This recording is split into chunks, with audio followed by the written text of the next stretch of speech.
என்னை உயிர் காப்பாற்றுறது டிஆர் தான். என் பையனை உயிர் காப்பாற்றுறது டிஆர் தான். என் பையன் எலி மருந்து சாப்பிட்டு சொல்லி அட்மிட் ஆகிட்டான். நான் வந்து ஒரு பாய்சன் சாப்பிட்டேன் ஃபேமிலி பிரச்சனையில். ராமச்சந்திரன் வந்து டைம்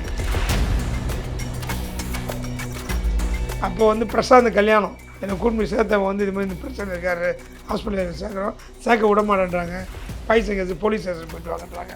பிரசாந்த் கல்யாணத்துக்கே போகலை. நான் ப்ரொடியூஸ் ஆகும்போது இங்கே நிறையா ரமேஷ் இருக்கிறாங்க. ஓகே. எந்த ரமேஷ் எந்த டிபார்ட்மெண்ட் யார் கூட இருக்கான்னு தெரியாது. டிஆர்கிட்ட ஒரே ரமேஷ் நான் ஒரு ஆள் தான்.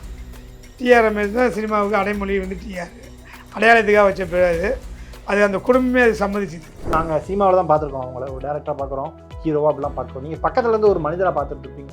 டிஆர் அவர்கள் எப்படி இருப்பார்? அவர் எப்போவுமே பணக்காரவங்களோ பெரிய ஆட்களை மதிக்க மாட்டார், அங்கெல்லாம் போக மாட்டார். ஏழைங்க வீட்டில் வந்து ஒரு ரெப்ரசன்டேட்டிவ் தேட்டர் ரெப்ரசன்டேட்டிவ் இருக்கான், தேட்டரில் ரூட்டிங் பாய் இருக்கான். இவங்க வீட்டில் ஒரு காது குத்து விழா, ஒரு கல்யாண விழா, ஒரு புதுமண புகு விழா, இப்போனா முதல்ல டிஆர் தாங்க இருப்பார். ஏழைகள் மனசில் இதே கோவில் மாதிரி வாழ்ந்தவர் டிஆர். அவர் எங்கே போனால் காசு அள்ளி கொடுத்துருவார், கையில் போடுற நகை நட்டு மோதிர வாட்சி எல்லாத்தையும் கழட்டி கொடுத்துருவார். அங்கே யாரோ ஒரு ஃபீல் பண்ணுறாங்க, ஒரு ஏழ்மையான குடும்பம் போகிறாரு ஒரு காது குத்து விழாவுக்கோ, அவர்கிட்ட கையில் காசு இருந்தால் காசு அள்ளி கொடுத்துருவார். கணக்கெல்லாம் பார்க்க மாட்டார், என்ன வருதோ அள்ளி கொடுத்துருவார். சினிமாவில் விக்னேஷ் சிவனாக இருக்கட்டும், நெல்சனாக இருக்கட்டும், போடாப்பொடி விக்கிலேருந்து நெல்சன்லேருந்து சிலம்பாட்ட சரவணன்லேருந்து இரண்டு கொண்டா பண்ணிலேருந்து 13-14 பேரை டயட் ஆகுனா சிம்பு. ஆனால் இப்போ வர சிம்புக்கு கல்யாணம் ஆகலை அப்படின்ற ஒரு கவலை இருக்கு அவங்களுக்கு. கல்யாணம்ன்றது பெரிய விஷயம். இப்போ கல்யாணம் பண்ண நல்லா சந்தோஷமாக வாழ்ந்துட்டாங்க. ஃபில்மேட் தமிழர்களுக்கு வணக்கம். நானும் உங்கள் ரஞ்சித். நிறைய மனிதர்களை சந்தித்து நம்ம நிறைய பேட்டிகள் எடுத்துகிட்டு இருக்கோம். அந்த வகையில் இன்றைக்கி நாம் தமிழ் சினிமாவில் ஒரு மிக முக்கியமான மைல்ஸ்டோனாக இருக்கக்கூடிய ஒருத்தரை பற்றி தான். அவர் எல்லா துறையிலுமே நாம் வல்லவர்னு சொல்லலாம். நடிப்பு, இயக்கம், இசை, பாட்டு எழுதுறது, பாட்டு பாடுறது அப்படின்னு எல்லா இடங்கள்லையும் கொடியேற்றி பறந்த டி ராஜேந்தர் அவர்களை பற்றி தான். அவர்கிட்ட பல வருஷமாக அவர் கூடவே இருக்கக்கூடிய தயாரிப்பாளர் மற்றும் டிஸ்ட்ரிபியூட்டரான டிஆர் ரமேஷ் அவர்கள்ட்ட அவரை பற்றி நிறைய விஷயங்கள் கேட்டு தெரிஞ்சுக்க போகிறோம். வணக்கம் சார். எப்படி இருக்கீங்க? நான் சொன்ன மாதிரி டி ராஜேந்தர் அவர்கள் உங்கள் பேரையுமே மாற்றிருக்கீங்க. அவர்கிட்ட இருந்தால் டிஆர் ரமேஷ் அப்படின்னு உங்கள் பேரையுமே வச்சுருந்துருக்கீங்க. எவ்வளோ நாளாக உங்களுக்கு பழக்கம் டிஆர் அவர்கள்? அவரை பற்றி கொஞ்சம் சொல்லுங்கள். டிஆர் வந்து எனக்கு குருநாதர், எங்கள் ஓனர், எங்கள் அண்ணன். அந்த குடும்பம் என் தாய் வீடு மாதிரி, தாய் குடும்பம் மாதிரி அது.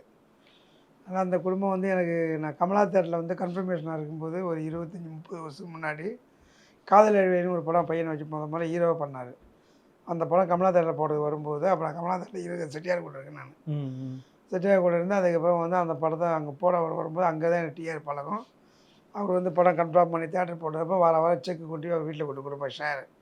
அப்போ வந்து டிஆர் கமலா தேட்டர் ரமேஷ்னாலே வந்து டிஆர் வீட்டில் ஒரு பெரிய மரியாதை. அது அப்புறம் அங்கே தேட்டரில் இருந்து அவர் வீட்டுக்கு போய்ட்டு அப்போ அவர் என்ன சொன்னார், கமலா தேட்டர் வந்ததுனால எனக்கு உங்கள் மரியாதை கொடுத்து என் கூடவே அடுத்தது நாங்கள் படம் பண்ணுற படம் ஃபுல்லாக நீங்கள் சிட்டி தேட்டர் எடுத்து என்எஸ்சி தேட்டர் எடுத்து சொல்லி எடுத்து என்னை வந்து அங்கே ஐக்கியமாக்கிட்டாங்க, அவங்க வச்சுட்டாங்க. அவங்களுடைய வீட்டில் வந்து கமலா தேட்டர் ரமேஷ், கமலா தேட்டரில் பார்த்தா டிஆர் ரமேஷ் டைரியில் இருக்கும். அவங்க டைரியில் வந்து கமலா தேட்டர் ரமேஷ்னு சொல்லி டிஆர் வீட்டு டைரியில் இருக்கும். கமலா தேட்டரில் வந்து பார்த்தா டிஆர் ரமேஷ் இவங்க டைரியில் வச்சுருப்பாங்க. போனது இங்கேருந்து அங்கே போன செட்டில் ஆனது அப்புறம் இவங்களே வந்து பேர் கமலா தேட்டர் ரமேஷ், அவர் டிஆர் ரமேஷ், இவங்க இப்படி மாற்றி வச்சுட்டு அதுதான் அவங்க கூட நான் ட்ராவல் பண்ண பயணம். அது எப்போ வந்து காதல் எழுபது, அப்புறம் குத்து, அப்புறம் தம்மு, தொடர்ந்து அவங்க பண்ண எல்லா படமும் நான் தான் வந்து சிட்டி செங்கல்பட்டு அவங்க ரிலீஸ் பண்ணுற டிஆர், நான் தேட்டர் எடுப்பேன், தேட்டர் கன்ஃபர்மேஷன் எடுப்பேன். அதனால் அந்த குடும்பத்தை வந்து ரொம்ப நெருக்கமாக தேட்டரில் ஷேர் வாங்குறதுலேருந்து, படம் 100 நாள் ஓட்டுறதுலேருந்து, படம் வந்து ஸ்க்ரீன் பண்ணி படம் ரன் பண்ணுற வரைக்கும் என் கண்ட்ரோல் தான். ஓகே. இதுதான் அந்த டிஆர் ரமேஷின் பேர் மாறினது காரணம். டிஆர் ரமேஷ் பேர் மாறின காரணம் வந்து நான் ப்ரொடியூஸ் ஆகும்போது இங்கே நிறையா ரமேஷ் இருக்கிறாங்க. ஓகே. எந்த ரமேஷ் எந்த டிபார்ட்மெண்ட் யார் கூட இருக்கான்னு தெரியாது. டிஆர்கிட்ட ஒரே ரமேஷ் நான் ஒரு ஆள் தான். டிஆர் ரமேஷ் தான் சினிமாவுக்கு அடைமொழி வந்து டிஆர். அதனால் டிஆர் ரமேஷ் தான் சினிமாவில் இவர் தான் டிஆர் ரமேஷ் அடையாளத்துக்காக வச்ச பிறகு அது அந்த குடும்பமே அது சம்மதிச்சுது. அவங்களே ஒத்துக்கிட்டு அது இப்போ வந்து டிஆர் ரமேஷ் வந்து நான் பேரை வச்சு தான் இசை பண்ணேன், இரவி பண்ணேன், பொம்மை பண்ணேன், கடமை இசை பண்ணேன், மஞ்சள் கொடை பண்ணேன். எல்லா படத்துலையும் டிஆர் ரமேஷ் தான் வரும். என்னுடைய AAA என்னுடைய எல்லா படத்துலையுமே வந்து டிஆர் ரமேஷ் தயாரிப்புன்னு தான் வரும். அதில் என்ன தயாரிப்பு வரும், சில இதில் தயாரிப்புன்னு வரும். அது முழு பொறுப்பு ஏன்டா அவங்க கொடுத்துருக்காங்க. அந்த இது சினிமாவில் அடைமொழின்றது ரொம்ப முக்கியம். அந்த அடைமொழிக்கு ஒரு எடுத்துக்காட்டு டிஆர் ஃபேமிலி. டிஆர் அதை நான் வந்து உரிமையாக வச்சுக்கிட்டு அவங்கள ஒப்புதல் கொடுத்துட்டாங்க. ஓகே. கிட்டத்தட்ட 25 வருஷமா டிஆர் அவர்கள் உங்களுக்கு தெரியும். 25 வருஷம் மேலே அவங்க ஃபேமிலி நல்ல பழக்கம். நல்ல பழக்கம். ரொம்ப நல்ல அருமையான மனிதர் அவர். டிஆரை பொறுத்த வரைக்கும் அவங்க ஃபேமிலி அதுக்கு மேலே ஒரு மேலே போய் இன்னும் ஒரு அவங்க அண்ணிலாம் அவ்வளோ தெய்வம். ஏன் அப்படின்னா நாங்கள் சினிமாவில் தான் பார்த்துருக்கோம் அவங்கள, ஒரு டேரக்டராக பார்க்குறோம், ஹீரோவாக அப்படிலாம் பார்க்குறோம். நீங்கள் பக்கத்துலேருந்து ஒரு மனிதராக பார்த்துட்டு இருப்பீங்க. டிஆர் அவர்கள் எப்படி இருப்பார்? அவர் எப்படின்னா வந்து ஏழைங்க மனசில் இதய கோவில் மாதிரி குடியிருக்கிற ஒரு அவர் எப்போவுமே பணக்காரவங்களோ பெரிய ஆட்களை மதிக்க மாட்டார், அங்கெல்லாம் போக மாட்டார். ஏழைங்க வீட்டில் வந்து ஒரு ரெப்ரசன்டேட்டிவ், தேட்டர் ரெப்ரசன்டேட்டிவ் இருக்கான், தேட்டர் ரூட்டிங் பாய் இருக்கான், தேட்டர் கன்ஃபர்மேஷன் இருக்கான், தேட்டர் மேனேஜர் இருக்கிறான். இவங்க வீட்டில் ஒரு காது குத்து விழா, ஒரு கல்யாண விழா, ஒரு புதுமண புகு விழா, இப்போனா முதல்ல டிஆர் தான் அங்கே இருப்பார். இப்போனா வருவாரான்னு அவங்களாம் பயந்து கொடுவோம் பத்திரிக்கை. ஆனால் பார்த்தா முதல்ல அவர் தான் போய் நிற்பார். ஏழைகள் மனசில் இதய கோவில் மாதிரி வாழ்ந்தவர் டிஆர். அந்த மனசுனால அவர் இன்ன வரைக்கும் ஆரோக்கியமாக எந்த பிரச்சனையும் இல்லாமல் ஆரோக்கியமாக இருக்கார். அதே மாதிரி வந்து நல்லா தினகரமாக இருக்கார். எப்போவுமே ஹெல்பிங் மைண்டு, சப்போர்ட் உள்ள ஒரு ஆள். Okay okay. பெரிய இடங்களில் போனால் கூட்டத்தில் ஒரு ஆள், சின்னவங்க வீட்டுக்கு போனால் கூட்டத்தில் பெரிய ஆள் ஓகே அப்படி சொல்லக்கூடிய ஒரு ஆள் தான் டிஆர். ஏன்னா இப்போ ரீசெண்டாக கேள்விப்பட்டோம் அவர் வந்து நிறைய பேருக்கு உதவி பண்ணியிருக்காரு, ஆனால் வெளியாருக்கும் சொல்லிக்க மாட்டார். கையில் டக்குன்னு ஒரு அமௌண்ட் வருது அப்படின்னா கூட இருக்க எல்லாத்துக்குமே இந்தா நீ கேட்ட அப்படின்ட்டு எல்லாருக்கும் பிரித்து கொடுத்துட்டு அவர் பாட்டுக்கு இருந்துருவார் அப்படின்ட்டு. இல்லை, டிஆர்லாம் வந்து ஆல்ரெடி எனக்கு 20 வருஷம் முன்னாடி அந்த அம்மா அடிக்கடி சொல்லுவாங்க, உஷா அம்மா சொல்லுவாங்க என்கிட்ட. என்னென்னா அவர் எங்கே போனால் காசு அள்ளி கொடுத்துருவார், கையில் போடுற நகை நட்டு மோதிர வாட்சி எல்லாத்தையும் கழட்டி கொடுத்துருவாரு. ஓ. எந்த ஃபங்க்ஷன் போனாலும் அங்கே யாரோ ஒரு ஃபீல் பண்ணுறாங்க, ஒரு ஏழ்மையான குடும்பம் போகிறாரு ஒரு காது குத்து விழாவுக்கோ, அவர்கிட்ட கையில் காசு இருந்தால் காசு அள்ளி கொடுத்துருவாரு. கணக்கெல்லாம் பார்க்க மாட்டார், என்ன வருதோ அள்ளி கொடுத்துருவாரு. அதே நேரத்தில் வந்து எதுவுமே காசு பத்தலை, கொண்டு போக முடியாத சூழ்நிலை வரும்போது திடீர்னு மோதிரத்தை கழட்டி கொடுத்துருவாரு, செயினை கழட்டி கொடுத்துருவாரு, ப்ரெஸ்ஸெல்லாம் கழட்டி கொடுத்துருவாரு. அதெல்லாம் அந்த அம்மா அதெல்லாம் போட உடலை.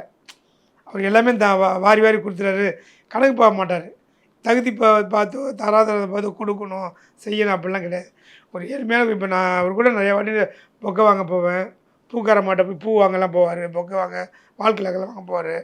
பட் கணக்கு பார்க்க மாட்டார், பில்லுக்கு மேலே எக்ஸ்ட்ரா தான் கொடுத்துட்டு வருவார். ஓகே. நான் சொன்னேன் ஏன் நம்ம கேட்பேன், எப்போனா ஒரு வாட்டி வாங்க சந்தோஷப்பட்டு மாட்டான், எப்போனா ஒரு வாட்டி வரான் அவனே என்ன போய் பேரம் பேசுது, அவன் நம்மளை என்ன ஏமாற்றி பெரிய கோட்டை கட்ட போகிறான் அப்படின்னு கணக்கு பார்க்க கொடுத்துட்டு வர தான் டிஆருடைய குணாதிசயம். ஸோ அதனால் வந்து அவர் வள்ளல் தான், அவர் வாரி வள்ளல் தான். ஆனால் இப்போவும் கொடுக்காரு, அப்பவும் கொடுத்தாரு, எப்பவும் கொடுத்துட்டு போகிறாரு, கொடுத்துட்டு தான் இருக்கு. ஆமாம் ஆமாம், அதெல்லாம் மாற்றுக்கிறதே கிடையாது. அவருடைய சக்ஸஸ்ஸு, அவருடைய வளர்ச்சி, அவருடைய இது எல்லாமே அவர் குணாதிசயம் சூப்பராக இருக்கும். அதனால தான் இவருடைய வளர்ச்சி இது. இன்னொன்று கூட உள்ளவன் வேலை செய்ய எல்லாமே 40-50 வருஷமாக தான் வேலை செய்கிறாங்க, இன்றைக்கி நேரத்துலாம் கிடையாது. இப்போ நானே 30 வருஷம். ப்ரொடக்ஷன் வெங்கடேஷ் இருக்கிறான், சூரியன் ஒரு கோட் ஆகிட்டுருக்கு அப்படி. அது எப்போ வந்து லைட்மேன் நிறைய பேர் இருக்கிறாங்க. எல்லாருமே வந்து அவங்க வீட்டில் ஒன்றா இவர் தான் முதலாக இருப்பார், வீட்டில் ஒரு துக்கனாலும் முதலாக இருப்பார், நல்ல விஷயம்னாலும் முதலாக இருப்பார். அவங்க குடும்பம் ஹாஸ்பிட்டல் பிரச்சனை முதல்ல போய் ஹாஸ்பிட்டல் உட்காருவார், நிற்பார். போய் எனக்கே ஒரு 10 வாட்டி வந்திருக்காரு. என்னை உயிர் காப்பாற்றுறது டிஆர் தான், என் பையனை உயிர் காப்பாற்றுறது டிஆர் தான். என் பையன் எலி மருந்து சாப்பிட்டு சொல்லி எல்லாம் அட்மிட் ஆகிருந்தான். இவர் தான் வந்து சீஃப் டாக்டர்லாம் பார்த்து சொல்லி ஸ்ட்ராங் பண்ணி காப்பாற்றி விட்டார். நான் வந்து ஒரு பாய்சன் சாப்பிட்டேன் ஃபேமிலி பிரச்சனையில், ராமச்சந்திரன் வந்து டைமு. அப்போது வந்து பிரசாந்த் கல்யாணத்துக்காக கிளம்புற உஷா அம்மாவும் டிஆரும் கிளம்புறாங்க. அவர் ஃபோன் பண்ணுறாரு, என் ஃபோன் ரீச் ஆகலை. இப்போ பார்த்தா ஹாஸ்பிட்டலில் இருக்கிறேன், என்னை கூட்டு சேர்த்தவங்க வந்து இது மாதிரி இந்த பிரச்சனை இருக்கார், ஹாஸ்பிட்டலில் சேர்க்க விட மாட்டேன்றாங்க, பைசா கேஸ் போலீஸ் ஸ்டேஷன் போய்ட்டு வாங்கன்றாங்க. உடனே வந்து நீ போ உஷான்னு சொல்லிட்டு உஷா அம்மா மேலே அனுப்பிட்டு பிரசாந்த் கல்யாணத்துக்கே போகலை, நேராக ஹாஸ்பிட்டலில் வந்து அப்போ நம்ம நடிகர் விஜயகுமாரோடைய பொண்ணு தான், அதான் சீஃப் டாக்டர் ராமச்சந்திராவில், அருண்குமாரோடைய அவங்க அக்கா. ஓகே. அவங்க தான் சீஃப் டாக்டர் ராமச்சந்திராவில். அப்போ அந்த அம்மாட்ட வந்து டிஆர் சொன்ன ஒரு விஷயம், அவன் நம்ம வீட்டு குடும்பம், நம்ம குடும்பத்து பையன், அவன் உயிரோடு வரணும், என்ன பண்ணியிருந்தேன் வந்து நின்று அட்மிஷன் போட்டு கண்ணு முடிச்ச அப்புறம் வீட்டுக்கே போனார். 2 நாள் ஹாஸ்பிட்டல் இருந்தார் ராமச்சந்திராவில், கண்ணு முடிச்ச அப்புறம் வெளியே போனார். ஸோ அந்த மாதிரி அந்த குடும்பம் வந்து எல்லாத்தையுமே பழகினவங்க குடும்பத்தில் கேர் எடுத்து அந்த குடும்பம் தான் குடும்பம் மாதிரி பார்க்குறது தான் டிஆருடைய குடும்பம். அப்படி இருந்தாலும் எனக்கு வந்து AAA டேட்டு கொடுத்தாங்க. ஓகே. AAA நான் தான் ப்ரொடியூசர், என்னை ப்ரொடியூஸ் ஆகி பார்க்கணுன்னு ஆசைப்பட்டு எனக்கு கொடுத்தாங்க. மைக்கேல் ராயப்பன் அப்போ மைக்கேல் ராயப்பனுங்கிறது மண்ணாங்கடி, அவெல்லாம் டுபாக்கூறவன், சினிமாவுக்கு லாய்க்கு இல்லாதவன், அவனால் பிடிச்சி கிடையாது. நானும் சிம்பு சேர்ந்து ஆரம்பித்த படம் தான் ட்ரிபிள் ஏ. அந்த படத்தை மைக்கேல் ராயப்பன் காப்பி வாங்கினார் 30 கோடி ரூபாய்க்கு. காப்பி கொடுக்கும்போது அதில் பிரச்சனை வந்து படம் பிரச்சனையே நின்று போச்சு. அதுக்கப்புறம் வந்து ஆளுங்களை கூட்டு வந்து மிரட்டி கிரட்டி உருட்டி கோர்ட்டில் கேஸ் போட்டு நான் செட்டில்மெண்ட்டே வாங்கியிருக்கேன். அந்த படத்தை நிப்பாட்டி ஓகே கோர்ட்டில் கேஸ் போட்டு ஹைகோர்ட்டில் கேஸ் போட்டு ஹைகோர்ட்லேயே எனக்கு செட்டில்மெண்ட் கொடுத்துருவாங்க. கோர்ட்டு மூலம் செட்டில் ஆகிருக்கு. அந்த படம் என் படம் தான்றது. அதனால் வந்து அந்த குடும்பம் வந்து நீ சினிமாவில் விக்னேஷ் சிவனாக இருக்கட்டும், நெல்சனாக இருக்கட்டும், போடாப்பொடி விக்கிலேருந்து நெல்சன்லேருந்து சிலம்பாட்ட சரவணன்லேருந்து ரேணுகொண்டா பன்னிலேருந்து 13-14 பேரை டயட் ஆகுன சிம்பு. இப்போ டிஆர் மாதிரியே தான் சிம்புவுமே நிறைய பேருக்கு இந்த மாதிரி உதவிகள்லாம் பண்ணிட்டு இருக்காரு. சிம்புலாம் வந்து சிம்பு வந்து இன்னொரு ஸ்டேஜ் வருது. சிம்பு ஏழைகளோட குடும்பத்தை விலகு, டிஆர் ஏழைகள் குடும்பத்தில் இருந்தாருன்னா, சிம்பு வந்து அவன் நண்பர்கள் வட்டாரத்துலேயும் சரி, நண்பர்கள் மூலமாக வர ஆட்கள் உதவி சரி, சிம்பு அதில் முதன்மை உள்ள ஆள். டிஆர் வந்து அந்த சிறுவர்களுடைய அவர் வளர்ந்த காலகட்டங்கள் எல்லாமே என்னென்னா, அன்றைக்கி தேட்டருக்காரன் வந்து சம்பாதிச்சாலும் டிஆர் தான்.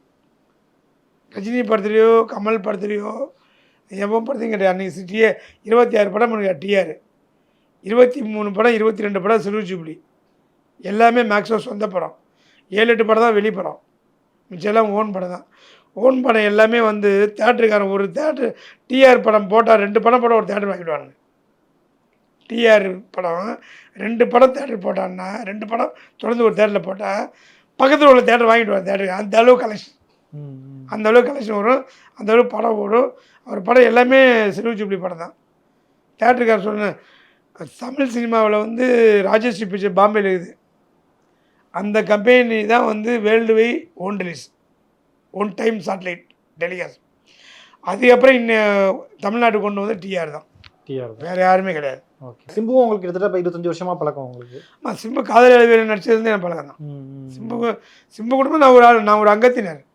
Okay okay. சிம்பு குடும்பம் 4 பேர், இலக்கிய, குரல், சிம்பு, உஷாமா, டிஆர், வாசு, நான். ஓகே. ஆனால் இப்போ வர சிம்புக்கு கல்யாணம் ஆகலை அப்படின்ற ஒரு கவலை இருக்கா அவங்களுக்கு?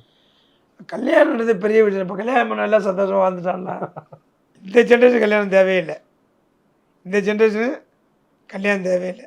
இசை சொல்லுவான் 25 வயசு கல்யாணம் பண்ணுறான், 55 வயசு முடிஞ்சு போச்சு, அது எப்போ 70 வயசு போராடுறோம், அது ஒரேடியே போராட்டியே போகலாம் அப்படின்பா அப்படி. ஸோ அது சிம்பு இப்போ என்ன குறை? கல்யாணம் ஏக்கமே கிடையாது. கல்யாணம் பண்ண எல்லாம் சந்தோஷம் வாழ்ந்துட்டாங்களா? யாருமே வாழல, எல்லாம் ஒரு பிரச்சனையிலே ஓடிட்டு இருக்காங்க. சிம்பு அந்த பிரச்சனை வெளியே இருக்கா அப்படி. ஸோ சிம்புக்கு அந்த ஃபீலிங் கிடையாது, அவங்களும் அது பெரிய வருத்தமும் கிடையாது. அது ஒரு கல்யாணன்ற ஒரு பெரிய விஷயமும் கிடையாது. டிஆர் அவர்கள் இப்போவும் ஒரு படம் டைரக்ட் பண்ணிட்டு இருக்காருன்னு தகவல் கேள்விப்பட்டோம். ஆமாம், பேரனை வச்சு பண்ண போகிறார். ஒன்றா செட் ஒர்க்கு போயிட்டு இருக்கு டிஆர் கார்டனில். அவர் பிரம்மாண்டமாக ஒரு 25-20 கோடிலாம் பண்ணுறாரு. அந்த பேரை வேற துடுப்பு. இன்றைக்கி 5 வருஷமாக ட்ரெயினிங் கொடுத்துரு. 9-10 பேருனா குரலரசனுடைய மகனால் இலக்கியாவோட பையன். இலக்கியாவோட முதல் பையன் 9-10 வயசு ஆகுது. இன்றைக்கி வேறு லெவல் துடுப்பாக இருக்கு அந்த பையன். ஓகே.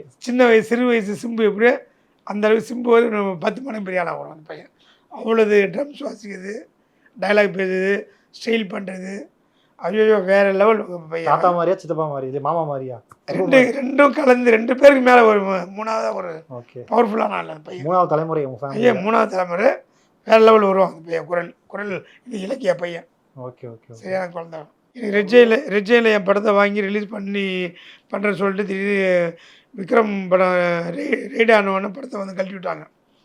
அன்றைக்கி நைட்டு என் டிஆர் உடம்பு சரியில்லை, ராமேஸ்வரம் இருக்கார் ஹாஸ்பிட்டலில் செக்கிங்கில். ஃபோன் பண்ணி என்ன இந்த மாதிரி பிரச்சனை, அந்த டேட்டை அப்படியே ஃபிக்ஸ் பண்ணுன்றாரு. டேட்டை ஃபிக்ஸ் பண்ணி பார்த்துக்கலான்னாரு. என்னென்னு அந்த அவன் சொன்ன டேட்டுக்கு நம்ம வரோம், எதுவும் தான் பார்த்துக்கலாம். அந்த தைரியம், அந்த கான்ஃபிடென்ட்டு, டேலண்ட்டு எல்லாமே டிஆரோடைய சக்தி தான். அதே 12ஆம் தேதி ஆகஸ்ட் 12 படம் ரிலீஸ் பண்ணுறாரு. 12ஆம் தேதி அவங்க ரெஜ்ஜைன் டேட்டு போட்டு சொன்னால் டேட்டு போட்டேன். ரைட் ஆகிடுச்சு, கம்பெனி க்ளோஸு ரெஜ்ஜைன்னு. நான் என்ன பண்ண முடிச்சுன்னு போ. அப்போ டிஆர் ஃபோன் பண்ணி அந்த டேட்டை மிஸ் பண்ண வந்துருந்தார். சினிமாவில் டேட்டு போடுறது ரொம்ப கஷ்டம். போட்ட டேட்டை மிஸ் பண்ணால் திருப்பி வரவே வராது, என்ன முயற்சி பண்ண வராது. ஸோ அது போட்ட டேட்டை மிஸ் பண்ணாமல் வந்துடு, எது வந்தால் பார்த்துக்கலாம். அப்படி ஒரு தைரியத்தை ஊற்றி என் கடமைசி படத்தை ரிலீஸ் பண்ண டிஆர் தான். ஓகே. இப்போ உயிருள்ளவரை உஷா படத்தை ரீரிலீஸ் பண்ண போகிறாரு. ரீரிலீஸ் பண்ணுறாரு. அதுக்கு ஒரு 2 வருஷம் மெனக்கிட்டு இருக்காரு. படத்தில் அது என்ன புதுசாக எதுவும் பண்ணியிருக்காங்களா அதில்? ஆமாம் 4K 5K பண்ணியிருக்காரு. அதுக்கப்புறம் வந்து உள்ளே வந்து எடிட் பண்ணியிருக்காரு, படம் ட்ரிம் பண்ணியிருக்காரு, படத்துக்கு கலர் கரெக்ஷன் பண்ணியிருக்காரு, படத்துக்கு டெக்னிக்கல் ஒர்க் எல்லாமே ஒரு 1.5-2 வருஷம் ஒர்க் பண்ணி அந்த படத்தை இப்போ பார்த்தீங்கன்னா இப்போ உள்ள படம் மாதிரியே தெரியும். அந்த பழைய 20-30 வருஷம் முன்னாடி வந்த படம் மாதிரி தெரியாது. அந்த அளவுக்கு படம் ஃபுல்லாக அவர் என்னென்னா ஒரு வேலையில் இறங்கிட்ட எல்லாத்துலேயுமே ஒரு இன்வால்மெண்ட் போகும். ஓகே. சின்ன சின்ன நுணுக்கத்தையும் அக்யூரேட்டாக பார்ப்பார். அதுதான் ஒரு சக்ஸஸ். சும்மா ஏனோ தானோ எடுத்தோம் ரிலீஸ் பண்ணுறோம் இல்லை எடுத்தோம் இது ரீரிலீஸ் அப்படிலாம் கிடையாது. மற்றவெல்லாம் அப்படி தான் பண்ணுவாங்க. இவர் அதுக்குன்னு மெனக்கிடுவார். அவர் டெக்னீஷியன் இருந்தனால ஒவ்வொரு music side, editing side, collection side, அதேப்புறம் வந்து சென்சார் சைடு, அதேப்புறம் புதுசாக வந்து அது ட்ரிம் பண்ணுற எல்லா இதுலேயும் உட்காந்து கவனம் செலுத்தி புது பாலிஷ் பண்ணி தான் புது படம் மாதிரி கொண்டு வராரு. அந்த படம் ரிலீஸ் ஆகுதா? அடுத்த மாதம், இந்த மாதம் பிப்ரவரி 2 ரிலீஸ் பிளான் பண்ணுறாரு. இந்த உயிர் உழவர் வந்து இவரோட ஓன் ப்ரொடக்ஷனால இவர் தான் ஃபுல் மெனக்கிட்டு இவரே இறங்கி இவரே ரிலீஸ் பண்ணுறாரு. உலகமெங்கும் சிம்பு ஸ்ரீனிவாஸ் வெளியீடு.